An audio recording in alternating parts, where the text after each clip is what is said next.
அடியேன் ராமானுஜதாசன். அனைவருக்கும் வணக்கம். இன்னைக்கு ஆண்டாளோட திருப்பாவையில் 24வது பாசுரார்த்தம் பார்க்கலாமா? அன்று இவ்வுலகம் அலந்தாய் அடி போற்றி அப்படின்னு ஆரம்பிச்சு ஆண்டாள் எம்பெருமானுக்கு பல்லாண்டு பாடுறா. இது என்ன, இது வரைக்கும் கைங்கரியம் வேணும் எங்களுக்கு, எழுந்து வா, பள்ளிக்கட்டில் உட்காந்து பேசாத, சிம்மாசனத்தில் வந்து உட்காந்து எங்களுக்கு சொல்லு அப்படின்னு எல்லாம் பேசினவோ இப்படி ஒரேடியா பல்லாண்டு பாட ஆரம்பிச்சிட்டாளே அப்படின்னா, நேத்திக்கு என்ன சொன்னா அவ, உன்னோட சயனத்தை நாங்கள் பார்த்தாச்சு, நிற்கிறத பார்க்கணும், அமர்ந்துன்னு இருக்கிறத பார்க்கணும், நடக்கிறத பார்க்கணும் அப்படின்னு கேட்டா இல்லையா? உடனே கிருஷ்ணன் என்ன பண்ணான், எழுந்து எல்லாத்தையும் பண்ணி காட்டினானா. உடனே இதெல்லாம் பார்த்து அவளுக்கு பிரமப்பா போயிடுச்சு. அதனால என்ன பண்ணுறா அவ, எங்கே எம்பெருமானுக்கு திருஷ்டி பட்டுடுமோன்னு பல்லாண்டு பாட ஆரம்பிச்சிட்டா. அப்பாவை போல தானே பெண்ணும், தாய் 8 அடி பாஞ்சா குட்டி 16 அடி பாயும் அப்படின்னு சொல்லுவா இல்லையா?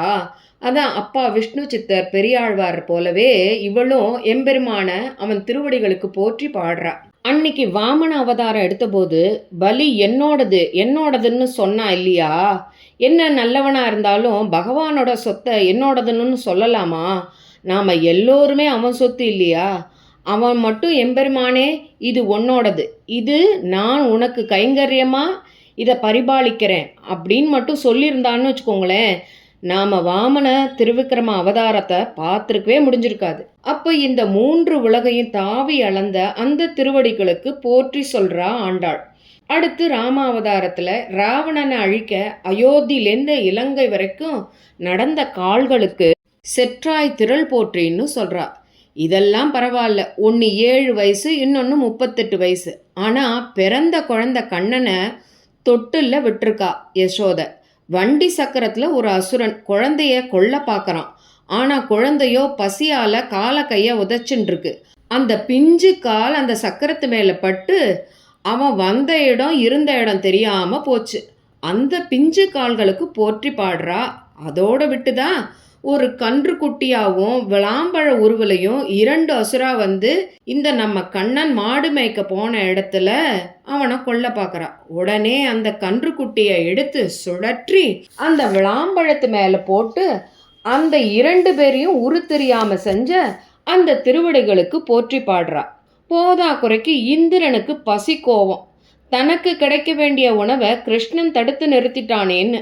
நீங்கள் கேட்கலாம், இவன் மட்டும் என்ன வசதி, மகாபலி மட்டும் என்ன தாழ்ந்தவன், இந்திரனையும் பலியை பண்ண மாதிரியே செய்யலையே அப்படின்னு. இந்திரன் கொஞ்சம் பழிபாவத்துக்கு பயப்படுவார். முரடு பிடித்தாலும் கொஞ்சம் ஒரு குட்டினா சரியாக போயிடுவார். ஒரு ஆற்றுல 4 குழந்தை இருக்குன்னு வச்சுக்கோங்களேன், ஒவ்வொரு குழந்தையும் ஒவ்வொரு மாதிரி.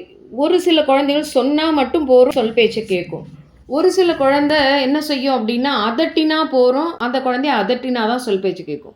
ஒரு சில குழந்தைகள அடித்தாதான் கேட்கும், அதனால் அதுக்கு ஒரு அடி போட்டால் தான் சரி வரும். அது மாதிரி எம்பெருமானுக்கு நம்மளை எப்படி ட்ரீட் பண்ணணுங்கிறது நன்னாவே தெரியும். அப்படி தான் இந்திரன் என்ன பண்ணாருன்னா, ரொம்ப மழையை பெய்ய வச்சார் இல்லையா? அதனால் கோகுலமே ரொம்ப கஷ்டப்பட்டது.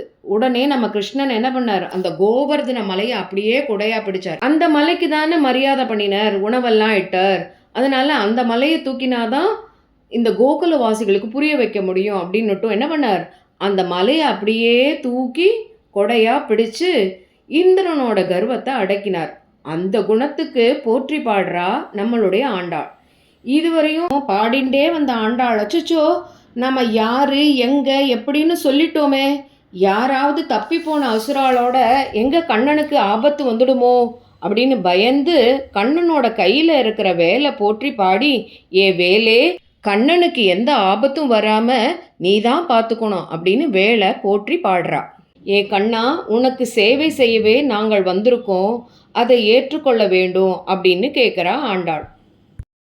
அன்று இவ்வுலகம் அளந்தாயடி போற்றி, அன்று இவ்வுலகம் அளந்தாயடி போற்றி, சென்றங்கு தென்னிலங்கை செற்றாய் திரள் போற்றி, சென்றங்கு தென்னிலங்கை செற்றாய் திரள் போற்றி, பொன்ன ஜகடம் உதைத்தாய் புகழ் போற்றி, பொன்ற ஜகடம் உதைத்தாய் புகழ் போற்றி, கன்று குணிலாய் எரிந்தாய் கழற் போற்றி, கன்று கொடிலாய் எறிந்தாய் கழற் போற்றி குன்று கொடையாய் எடுத்தாய் குணம் போற்றி குன்று கொடையாய் எடுத்தாய் குணம் போற்றி வென்று பகை கெடுக்கும் நின் கையவே